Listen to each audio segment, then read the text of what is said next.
The break is over and fights are back. Welcome to the UFC Vegas 101 Fight Week. My name is Angelo. This is We Want Picks. I'm going to break down the entire UFC Vegas 101 fight card, giving you my picks, predictions, and bets. But before I do that, let me let you know that I will be there. Jacob and I will be in attendance at UFC Vegas 101. I've never been to a UFC Apex show. I've been to plenty of UFC events. I've met a lot of you at other UFC events, but never an Apex show. So I'm looking forward to it. I am a little nervous though.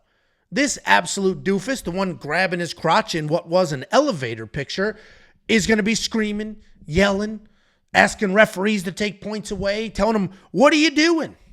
That's not me. That is not me. I've got kids, a house, a dog. I'm a nice, quiet Ange. Like to hang out, watch the fights, have a few drinks, maybe eat a few more chicken tenders than I should. I'm not trying to scream at people, cause a scene, but that is Jakey boy. So it's going to be a very interesting dynamic because I don't know if you know this, at the Apex, it's a tiny little arena and you sit on a leather couch. So we're going to be on a couch, cage side, and I'm going to be very embarrassed with what's next to me. But either way, I'm looking forward to it. And if any of you happen to be there, maybe not at the event because it is such a small arena, but in Vegas, shout out. Say hi. If I'm near a bar, I'll buy you a drink. Either way, I am looking forward to it. I will be vlogging the entire experience start to finish so you can get a view into what it looks like to attend an Apex event. And before I move on, you say, Angelo, why are you dressed like Elmer Fudd? I was hunting. I just came from the field. I went out with a few buddies. It is freezing outside. It literally took 10 minutes to get fingers feeling again.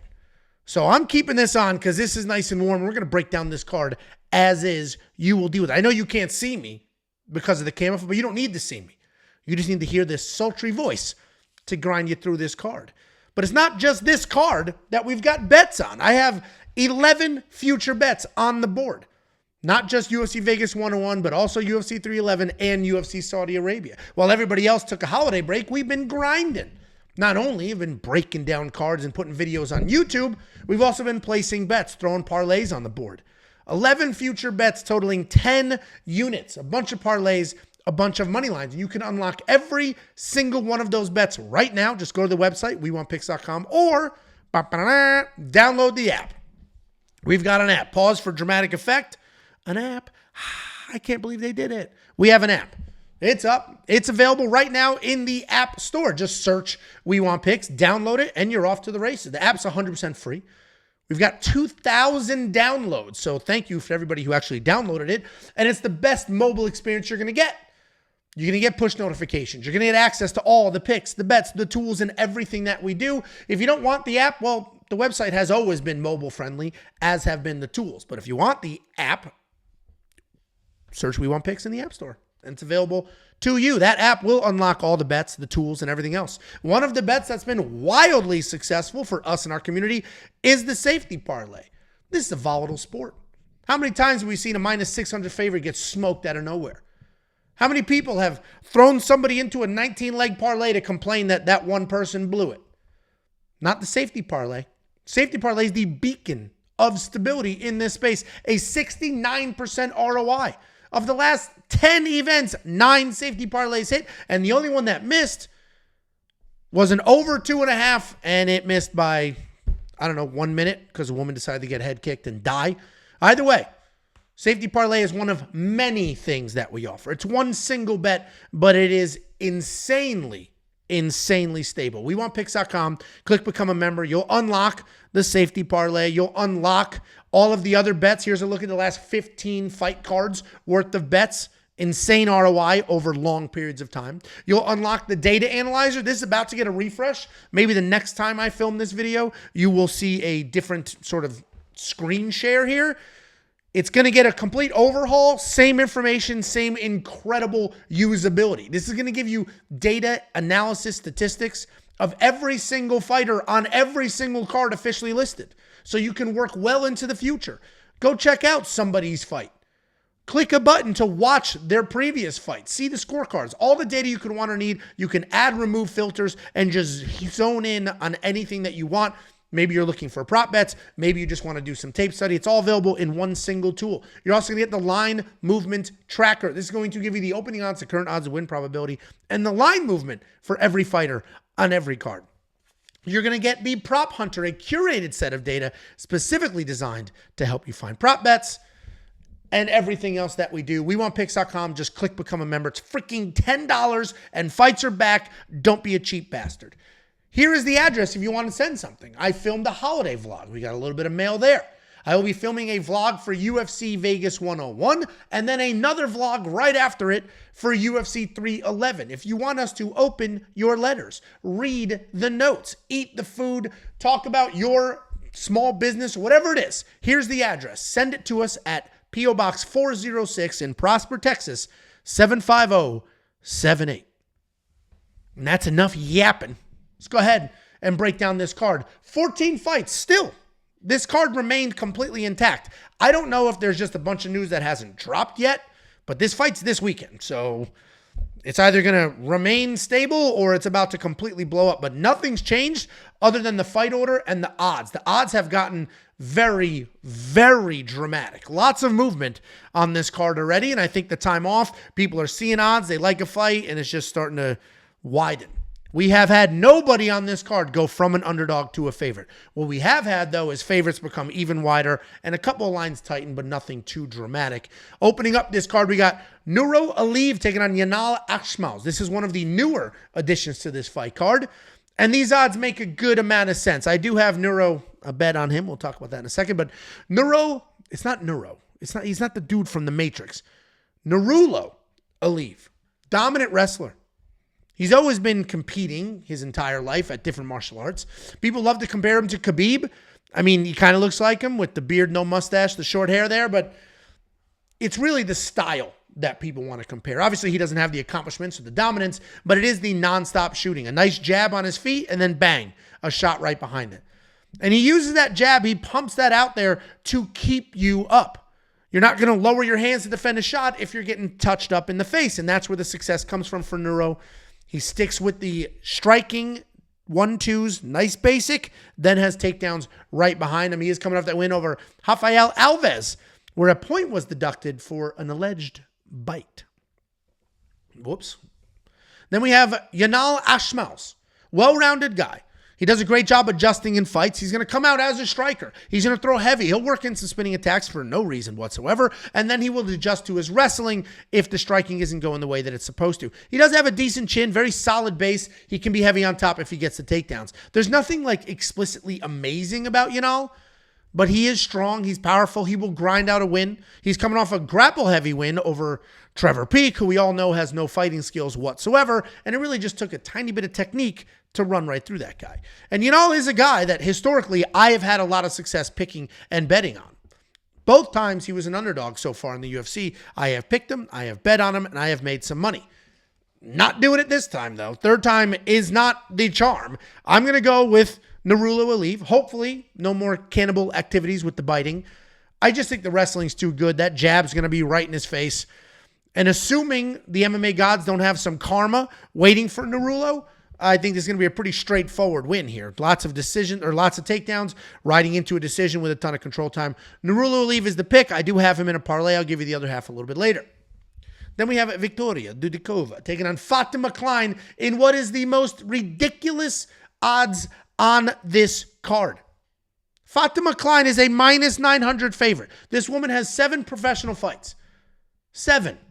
Not 30. Has accomplished literally nothing. 0 wins in the UFC, minus 900 favorite. Do not bet on that woman, but we are going to break her down. We'll first start with Victoria Dudakova. I cannot say her name without doing that weird Russian accent. She is a pretty exciting fighter, though. She's going to come across the cage, let her hands fly. Then she's either going to keep that striking distance or try to work in some grappling. Her striking is clean. It is powerful. Her BJJ can be slick. You're going to find tape of her just shooting blast doubles, as well as tape of her defending takedowns so that she can fire away on her feet. She is coming off that loss to Sam Hughes, though, where the wrestling and striking actually looked good, but Sam's insane pace and pressure were just too much for Victoria Dudakova. She is taking on Fatima Kline, the ridiculous minus 900 favorite, Fatima Kline. She's a pressure grappler. She is very dangerous on the ground. She has loose striking. She wants to bounce on her toes, plot forward.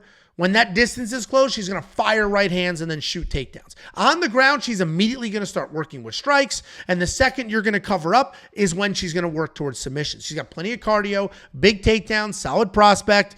She is coming off that short notice loss to Jasmine Jasudavicius, where she did have a takedown of her own, but that's sort of where the success stopped. When I broke this fight card down 3 weeks ago at this point, Fatima was a 4-1 favorite, and I thought that was absurd. And now we're looking at her as a 9-1 favorite, which is also absurd.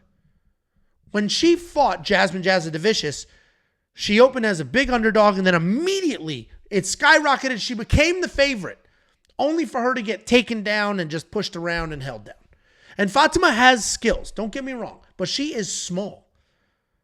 She's not particularly strong. Her grappling is good. It's the better grappling between these two women.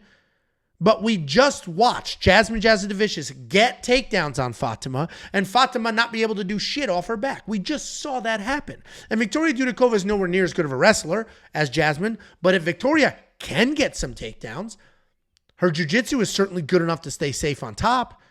Victoria Dudakova can absolutely win this fight. I'm going to pick Fatima because I think she's just the better grappler, and I think grappling is going to decide this fight. But 9-1 is absurd. And honestly, let it fly as far as it's going to fly, because the bet might be a +3.5 on Victoria Dudakova. I think this goes to a decision, and I think she could sneak out one single round. All she has to do is get a takedown and not get swept. And she could do that over the course of 15 minutes. So we'll see when these props fully drop. But Fatima Kline being a -900 favorite, winless in the UFC, only 7 fights in the entirety of her career, no real accomplishments. It's not like she's an Olympic athlete making her way. Nothing, literally nothing. 9-1 favorite over somebody who has actually won fights in the UFC is crazy. It's crazy. So I am picking her to win. Don't misconstrue this rant for she's going to lose. Odds matter. These odds are insane. And I better not see somebody with some ridiculous 29-leg parlay and you got Fatima freaking Kline in it at -900. That's absurd. The bet might be on Victoria when we get those props. Then we got Magomed Gadzhiyasulov taking on Bruno Lopes. Magomed Gadzhiyasulov undefeated in his career. 5 of those 9 wins are stoppages, which means he's got some good offensive aggression, and he also has solid cardio. And I'm saying this very slow because he can come out hot. And you could worry, oh my God, this guy is going to blow his load and he's going to get smoked or he's going to death gas. And you're not going to see that. He's been to plenty of decisions and he can be dangerous. He is a well-rounded guy, solid striking, solid wrestling. What he will do is invest in the body early. He's going to throw some kicks, some straight punches. Then he'll work to the head. It could take him a minute to find his rhythm, but then he starts going crazy. He's got some very real power. He's not just a striker. He can sneak in some nice takedowns when he needs them. His takedown defense, however, sucks. Takedown defense is not good. If he ends up on top, meaning if he's not taken down, he can have some success there. He is coming off the UFC debut win over Brinson Ribeiro, where he had 5 offensive takedowns. He's taking on Bruno Lopes. This guy's a forward pressure striker. No problem with volume. He starts technical. He throws in combinations, but he can be slugged into a slug fight where he just starts winging punches from his hip like this. Can be a solid grappler as well. Decent takedowns, heavy top pressure, good ground and pound. Game plan for Bruno should be take Magomed down. Don't wait. Because if you wait, Magomed's going to take you down, and then you got some problems. We know Magomed sucks off his back. Sucks off his back. If he can get the takedowns, he's good. If he can't, he has some problems. Magomed is obviously the favorite here. I got a nice little bet with him. His takedown defense sucks. The offense, though, is there, and I think that's all he's going to need here. Bruno is mostly a striker. He's got some takedowns on the regional scene. So if Magomed's going to come forward, pump the jab, get a takedown, it's a clear win for him. If he starts effing around a little too much, and Bruno Lopes comes in here with a solid game plan, shoots his own takedowns, could be a little weird, but Magomed Gadzhiyasulov at -205 is actually some of the better value you're going to get on this entire card. Then we got Ernesta Kareckaite. I'm going to say carrot cake, and that's mostly the diabetes in me bubbling up to the surface, because pronouncing it the regular way is way too much effort. And she's taking on Nicolle Caliari. Jacob did a deep dive on Nicole's Instagram, and if you've got free time and a bottle of lotion, you may want to join him. We got Ernesta. Solid striker, great footwork, fast hands, solid head movement. She throws punches in combinations instead of one at a time. She can dance her way to a win, meaning she can point fight, stay on the outside. She doesn't have a ton of power, so she typically needs it for 15 minutes. She is long. She uses that length well for her striking, but not as well defending takedowns or working her way back up if she is taken down. She's coming off that loss to Deone Barbosa in her UFC debut. A lot of people felt that that was a robbery and Ernesta should have won. She's taking on Nicolle Caliari. A grappler is going to take her time striking before closing that distance and working you to the cage. Her takedowns are not very good, but she does have a very nice clinch and good body work where she not only ties you up, but she also launches knees and works inside. When she gets you to the ground, she's very aggressive with those transitions. She wastes no time working the side control, mount, or other dominant positions. The issue can be, though, that she is too aggressive at times and literally falls off and loses the position. I do actually want to pick Nicolle here because of Kareckaite's takedown defense, but Nicolle's offensive takedowns are not very good.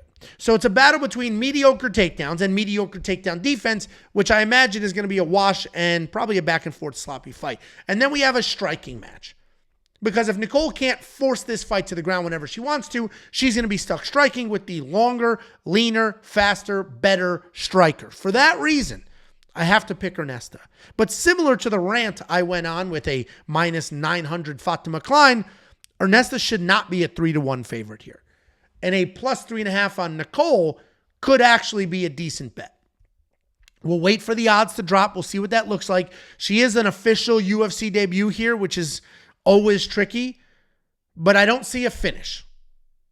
And then if you think this is a 29-28, or a split decision, then the plus 3.5 bet makes a lot of sense. I've explained this a million times, but I'll explain it again because we are constantly getting new eyes. Plus 3.5 is betting the spread. If you think about other sports, you get the underdog, you buy a few points, and even if they lose, but they only lose by a couple of points instead of the wide margin, your bet hits. It's the same thing here. When you're buying points on the judges' scorecard, you're buying 3.5 points. Every single judge, all three of them, have to score every round 10 or fewer. So you total up each individual judge's score, and then you add 3.5 points. The way it works at a sort of high summary level is you win one round on all the judges' scorecards, and you covered that spread. So if you bet on Nicolle plus 3.5 and she loses a 29-28 across the board, you get paid. If she loses a split decision, you get paid. And if she wins by any means, finish, decision, etc., you also get paid. The only way you lose that bet is if Nicolle gets finished or gets shut out with a 30-27 across the board. So we'll see when those odds drop, and if they're plus money, which they may be, then it may be worth a stab or two. Then we have Andreas Gustafsson taking on Preston Parsons. This is a fight that the UFC is going to be looking to push. They want Andreas out there. They want to use him to bring in some eyes. They feel like he's a pretty exciting guy. And then they got Preston Parsons, who's kind of a wrestle nerd.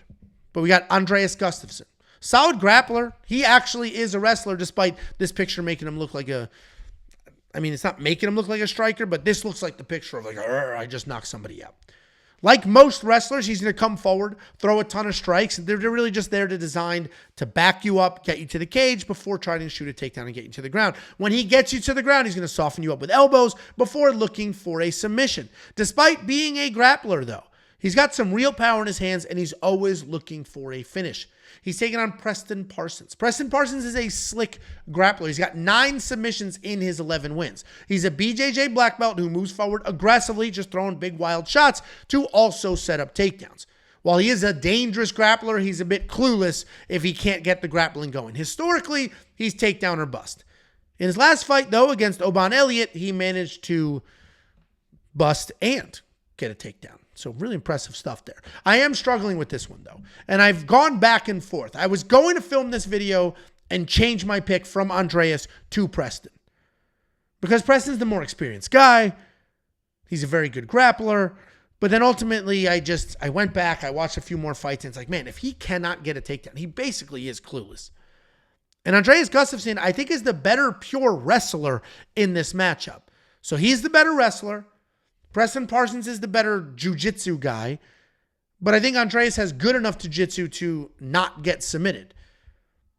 Andreas is decent. He's not as good as they're trying to make him out to be. He's winging punches from his hips. He's going crazy. He's not very technically sound, if you will. I'm going to pick Andreas here. The confidence is insanely low. 2-1 favorite on a UFC debut who's fighting the best person he's ever fought before is not a good bet. Do not bet on Andreas, but I do think the wrestling is better, so he'll get the takedowns, and then if he's on top, Preston's stuck playing this jiu-jitsu off his back game, which in 2025 is not going to be the best game plan for a lot of people. So Andreas is the pick.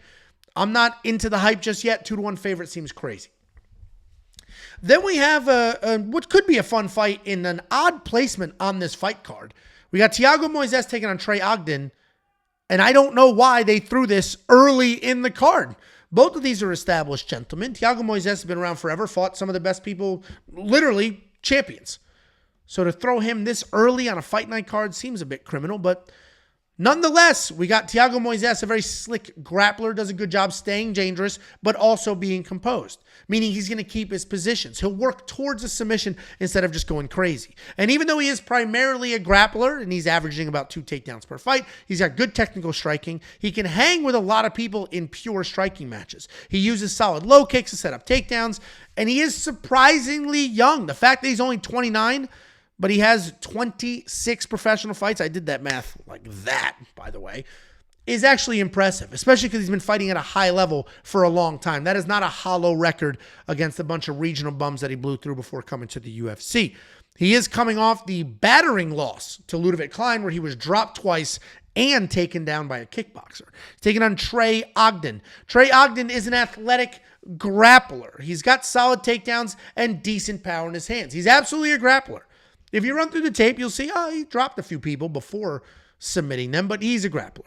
His takedowns are really well timed, does an excellent job of lowering his level, shooting blast doubles at his opponents when they come in. He is coming off an impressive underdog win over Loik Radzhabov, where he had 4 takedowns. And this is an interesting situation here because Thiago Moises is the better pure grappler, and Trey Ogden is also a grappler. But if you look at people who were better jiu-jitsu guys, but not the better wrestler, you have some weird situations like Kron Gracie. Kron Gracie was a better grappler than Bryce Mitchell, and Bryce Mitchell just beat the shit out of him, wasn't afraid of anything. This could be similar to that. And saying Thiago Moises is close to Kron Gracie is criminal because Thiago Moises is a million times more well-rounded. He can strike. He can do all sorts of things. He's very good. But I do think Trey Ogden can win this fight. I think this is going to come down to who shoots first and who has the better wrestler. Similar to the breakdown that I just gave. Thiago Moises trying to work jiu-jitsu off his back is a very different world than getting takedowns and having incredible top pressure and control. I think Trey Ogden is going to be able to get the takedowns, and I think his jiu-jitsu defense will certainly be good enough to not get submitted here. So Trey Ogden is going to be the pick. I threw a tiny little bet on him at plus 145. It has already moved to plus 163. So while the odds are widening, I think that's incorrect. I think Trey Ogden can and probably does win this fight. And honestly, back to that plus 3.5 narrative that I've been throwing out there, if Trey Ogden ends up an even bigger underdog, you might be able to get plus 3.5 at plus money. And that would be a phenomenal bet because I don't think he's going to get finished. Thiago Moises isn't going to finish Trey Ogden. And then all we need is Trey to win 1 round. And again, you get a takedown, you have some good control, there's your 1 round. So we'll see what happens. I may double dip on Trey Ogden if this widens enough for that plus 3.5 to be plus money, but I'm not going to spend minus money on that when you can get the straight up money line. So Trey Ogden is actually going to be the pick, decent size underdog here, and I think the wrestling is going to be the difference. Then we got Marco Tulio taking on Ihor Potieria. Marco Tulio making his UFC debut a 5-1 favorite, but that says more about his opponent than it does about him. Marco's a good striker. He's a solid grappler. He's pretty diverse in that striking with plenty of power as well. The volume is solid, but it's not overwhelming. He takes his time at distance, and he has no problem throwing some leg kicks. He's got good grappling where he can get the fight to the ground and then either ground and pound or hunt for a submission. He's taking on kickboxer Ihor Potieria. Ihor Potieria is a very good striker. He's got a big loose style where he likes to move, keep those hands pretty low. Solid power, good accuracy, but he is very hittable because those hands are low. He does rely on his chin, which isn't always the best game plan. Takedown defense is not very good, but he does do a good job of scrambling and hurting you on the way in. He's very dangerous, but also very finishable. He's coming off that decision loss to Cesar Almeida, where he did have 3 takedowns. All of a sudden, Ihor Potieria is into Magomedov. Marco is going to be the pick here. This fight is set up for him to win. I don't think he's going to let us down. He's got power to hang. He certainly has the wrestling to hang as well. Ihor's been trying to evolve, right? We saw the takedowns in the last fight, but too little, too late. Not going to. Marco's going to be the pick. Minus 500. Not great. Don't love that. Minus 500 on the UFC debut. Don't love that. But Marco Tulio is the pick.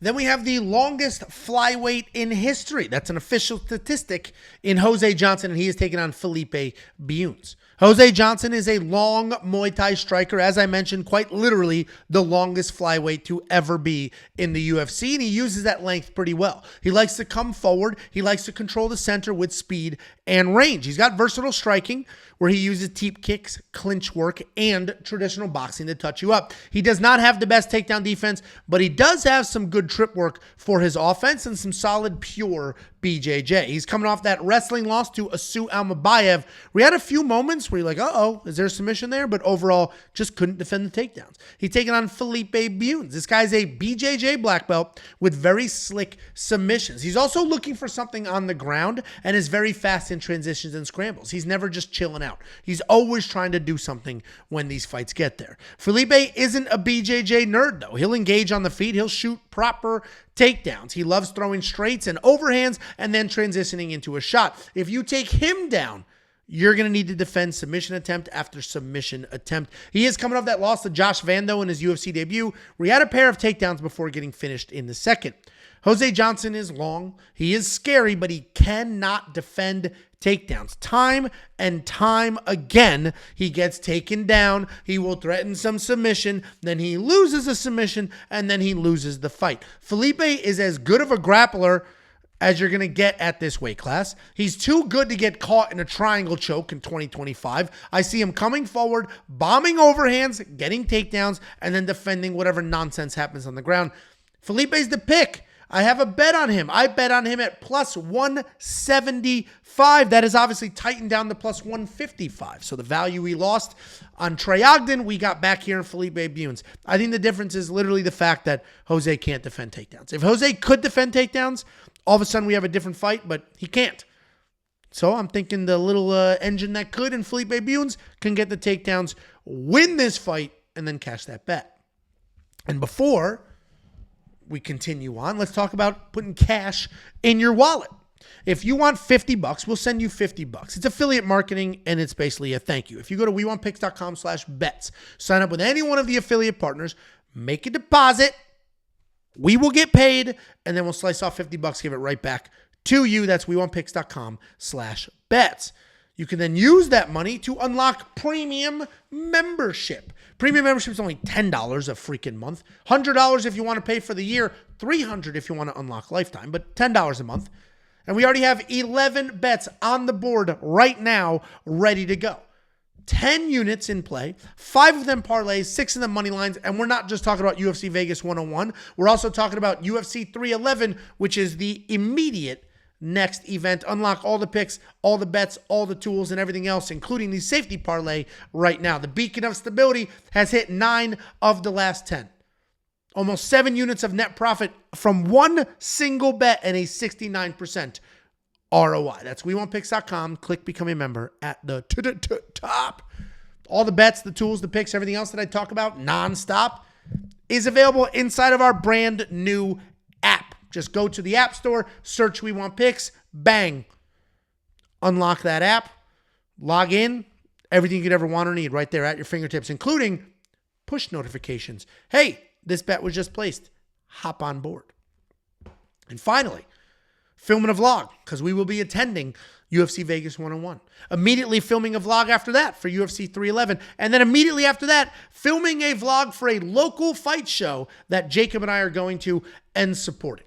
And if you want to send something for us to open on the mail day inside the vlog, you can do so now. P.O. Box 406, Prosper, Texas, 75078. Let's go ahead and break down this main card. There's been some shuffling on the card. The fact that Punahil Soriano's on the main card and not Thiago Moises is interesting. Punahil Soriano is an exciting guy, and they probably went that route. But this is going to be an interesting fight because we got Punahil Soriano in his second fight at welterweight, taking on striker Uros Medic. Punahil Soriano's a fluid striker. He's got a ton of power. He can put most people out on their feet. He was a wrestler, a Division III All-American wrestler who, despite those wrestling credentials, gets taken down like crazy. In fact, he was taken down 18 times in his 8 UFC fights. He can be sort of first round at bust at times, but he does retain his power later in the fights if they happen to go that long. He is coming off a successful welterweight debut where he went back to the wrestling with 5 takedowns against Miguel Baeza. He's taking on Uros Medic, a very clean technical striker. He comes out fast and loose. He has a 100% finish rate in his 10 wins. He's got speed, power, and legit killer instinct. When he smells blood, he will go for broke. His takedown defense sits at a very low 55%, but it is a bit skewed because he was taken down 7 times against Motobek Orobai, which obviously screwed all his numbers. He is coming off that knockout win over Tim Means back in April. Punahil Soriano is at an interesting point in his UFC career because he started off as a powerful striker who could knock anybody out, had a ton of success. And then as soon as the level of competition went up, so did the losses. So he's fighting tougher and tougher people, and he's not getting those wins. A few losses later, he said, you know what? I'm going to be a welterweight. I am no longer a middleweight. And when he came out there, he looked good. The problem is, I don't think Punahil Soriano is Joaquin Buckley. I don't think he can reinvent himself at a lower weight class. And yes, he looked good in his last fight, but I don't know if it's going to have that same success here. The one thing that worries me, so I'm going to go ahead and pick Uros Medic. And I actually have him parlayed. I'll give you the other half of that parlay in a little bit. I am getting a little more nervous as this fight gets closer because Punahil did have a bunch of takedowns in his last fight, and Uros can be taken down. But I think that's Punahil's only hope. He's not the better striker here. Uros Medic hits like a freight train. He's very technical, very fast, very clean. So if Uros Medic can land before Punahil is just going to get that wrestling going, then he can have a ton of success, and he can certainly finish Punahil here. So Uros is the pick. The longer I stare at it, the more I make myself nervous, the more I'm getting a little bit of buyer's remorse on that parlay that I'll give you in a minute. But Uros Medic is going to be the pick here because for Punahil to win, he's going to have to fight a perfect fight. For Uros to win, he's just going to have to connect a few clean times and get it done. Then we have UFC debut, hyped young prospect Austin Bashi taking on the prospect killer in Christian Rodriguez. Austin Bashi, major prospect, only 23 years old, but he is undefeated with 13 fights and a whole wide array of wins. He's very good at striking. He's very good at grappling. He's all around very solid. He's definitely a better grappler than he is a striker, though. He's got some very real takedowns. He has no problem shooting open mat takedowns, then reshooting if he misses. As soon as he is tied up, he's working for a takedown. But he has no problem pivoting to a submission if the opportunity is there. Meaning, if you're in a clinch and there's not a takedown opportunity, he could work to a submission right there standing or in a scramble. He doesn't do one thing at a time. While he's wrestling, he's got submissions front of mind. While he's striking, he has takedowns front of mind. He's not only striking, only wrestling, only grappling, which is what you do sometimes see with some of these younger fighters. He's taking on Christian Rodriguez, as we know, the prospect killer. He's a slick striker with solid movement and good speed. He has decent takedown defense at 65%, but he has been taken down 21 times so far in the UFC. At 135 pounds, he was that prospect buster we talked about. 3 wins in a row over 3 young prospects. Each one of those wins did have some controversy with scorecards and weight misses. And that's what forced him up to featherweight at 145 pounds. And he did just get submitted by Julian Erosin. That's what happens when you fight a veteran. But here we go again. Christian Rodriguez fighting a grappling prospect as a big underdog. He smoked Raul Rosas in that fight when Raul gassed. He beat Isaac Delgarian in one of the worst decisions I've seen. And it's an interesting situation because Austin Bashi is basically a Raul Rosas, is basically an Isaac Delgarian, but with better striking than both of them. And if all of a sudden Christian Rodriguez comes out here, defends some takedowns, stays technical, stays composed, and then he beats another prospect, then we need to figure something out for Christian Rodriguez because the amount of prospects that this dude is knocking off is insane. I don't think it happens here. I think the prospect streak is done because I think Austin Bashi is better than those other guys because of the striking. First of all, Isaac Delgarian beat Christian, so that wasn't a loss. That's bullshit. Anybody pretending that was a loss is just a weird loser. And I'm sorry about that. But Austin Bashi's got decent striking and good wrestling. So as long as he's not starstruck by the moment, as long as he doesn't somehow gas, which we have not seen him do before over 13 fights, Austin Bashi should win this fight. And I think he gets it done. And I actually think he's safe to bet on, even though he's a minus 225 UFC debut. Then we have Christopher Curtis taking on Roman Kopylov. This is a fun fight, a really fun fight with odds that continue to widen. Just a week ago, Roman Kopylov was minus 180. He is now minus 245. And I understand it, and I'm about to pick Roman Kopylov, but damn. Chris Curtis has established himself as insanely tough and a decent fighter. He's a clean counter-striker. At one point, he had the highest takedown defense in the UFC middleweight division. He's got solid power in his hands, and it comes from clean, short punches, and it catches people off guard. He works in nice leg kicks. He'll touch up the body as well. He takes his time with his shots, but he's always moving his body, moving the shoulders to stay out of way of anything meaningful. He is primarily a counter striker who likes to fire back from that Philly shell. He is coming off that close loss to Brendan Allen, where an injury late in the 5th round was probably the difference between winning and losing that fight. He's taking on Roman Kopylov. This guy's a very good kickboxer. He has professional kickboxing experience. He picks his shots well before settling in and then weaving together combinations. He is 5-3 in the UFC, but he has essentially only beaten people who could not take him down.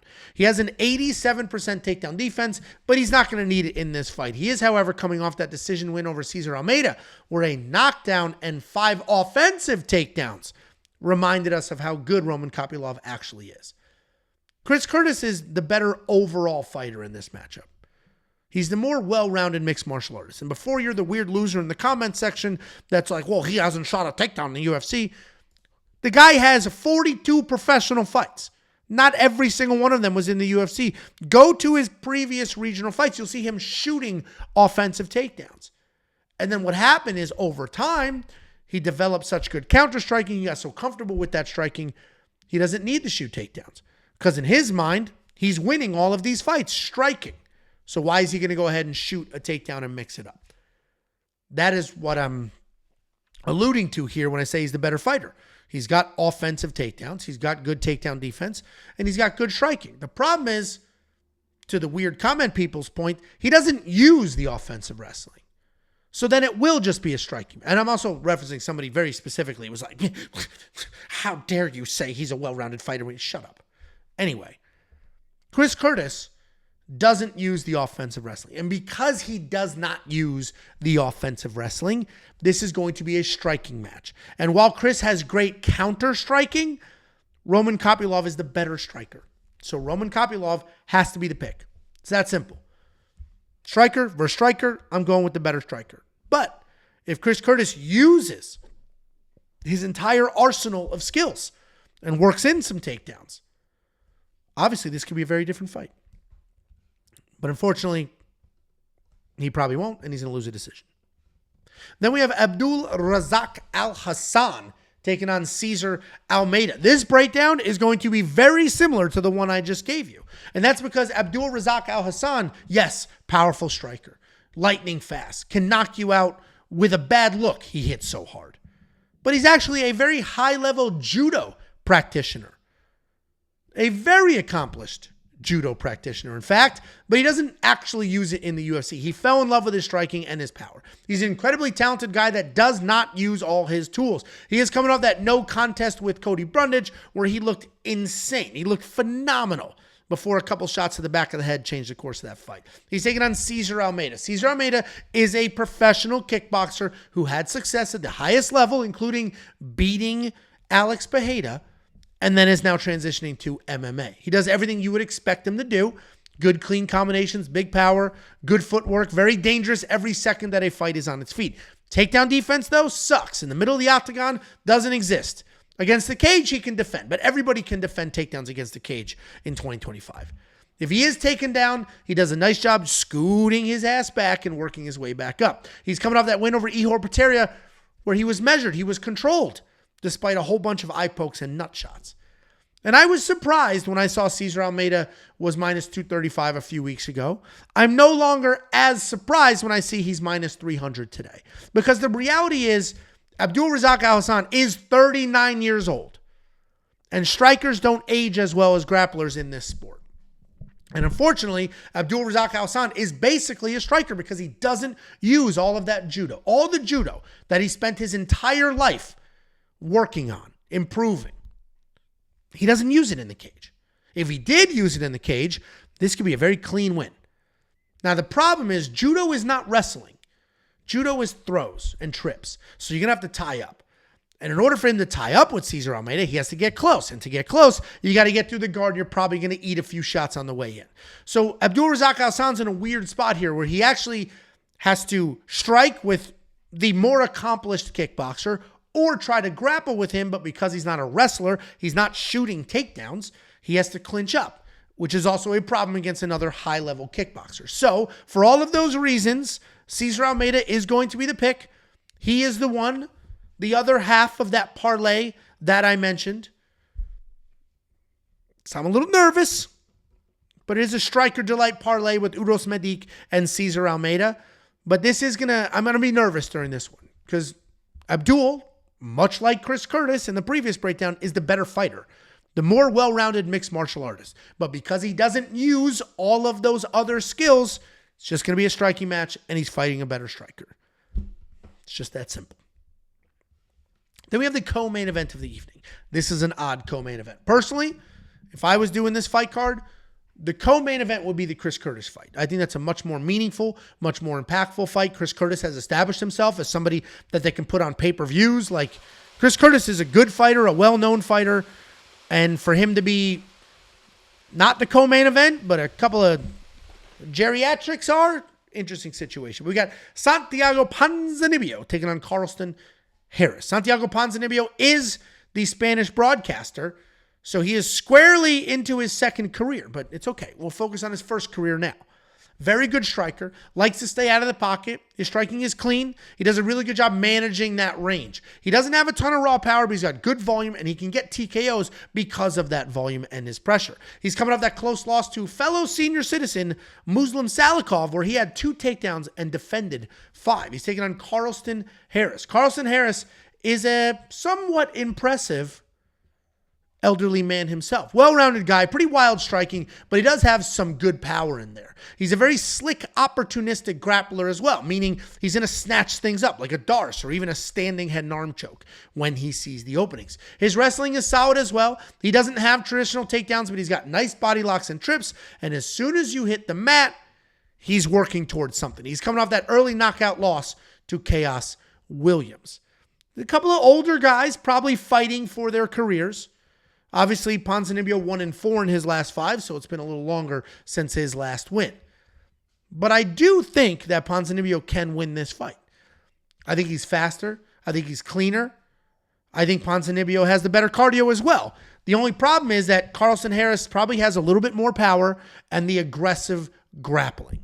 I am going to pick Ponzinibbio here. He is still an underdog. He was a bigger underdog just a few weeks ago, and he may be the only person on this card that actually flips to a favorite because the reality is Ponzinibbio is probably the better fighter here. My only real hesitation is that commentating job. He's the Spanish broadcast commentator, and honestly, I think that's a problem. Like, we're seeing outside of Michael Chiesa had a little bit of success, right? Outside of that, we're seeing all of these people that are transitioning to the desk not have that same success inside the octagon. And that's because your brain is elsewhere. If you're not trying to be the best fighter on planet Earth and you're just trying to stay busy and make a living and work on the other parts of your career and other ways to make a living, then you're not going to be the best possible version of yourself in that cage. That's the one thing that worries me about Ponzinibbio, but I am still going to pick him to win here. And then we have the main event of the evening. This was actually the co-main event of the last card, UFC Tampa, but it was moved to become the main event of this card. I don't know, and nobody has told me so far, if it was moved for any particular reason. Meaning, was it moved because they needed a main event, or was it moved because of an injury or, something to that effect, so they had to push it? Nobody has said otherwise, so I assume it was moved just because they needed a main event here. And this is actually a pretty good fight, and it matters for the division. Amanda Ribas at the weight class that best suits her. Mackenzie Dern coming off a very good win, and this is a rematch. This is a rematch from 2019 where Amanda Ribas dominated Mackenzie Dern. It was only 3 rounds, though. Maybe 5 rounds changes things. Mackenzie Dern, as we all know, phenomenal grappler. She has had mixed results in MMA. And while the grappling is just top tier elite, she has not really progressed anywhere else. The wrestling kind of sucks. The striking kind of sucks. Negative striking differential, a horrific 16% takedown accuracy. She is ridiculously tough though, and she will just move forward and just throw strikes. She is not afraid of a fist fight. She doesn't turn her head, and she takes her beating. She has no quit in her whatsoever. She is coming off that incredible win over Lupi Godinez, where the striking, the forward pressure, got it done. And by actually some random act of God, she had a couple of takedowns in there too. She's taking on Amanda Ribas. She is Jacob's love of his life, and I will have the unfortunate pleasure of sitting next to Jacob on a couch while Amanda fights. I imagine it'll be top 5, one of the most annoying things I'll ever see in real life. But Amanda is still a very good fighter. It's not her fault that her fan base is a bit on the spectrum. This fight is at 115 pounds. As I mentioned, this weight class suits Amanda best. This is where she has had the most success of her career. She started her career as a grappler. She added the striking, and now she's comfortable everywhere. Her striking stats are solid. 5-3 striking differential, a 61% striking defense. To round her out, her takedown defense is a solid 85%. Plenty of cardio, good power, very good jiu-jitsu. And when I look at rematches, I like to see what's changed since the first fight. Was the first fight an incredible long time ago? And in this case, 2019, kind of, right?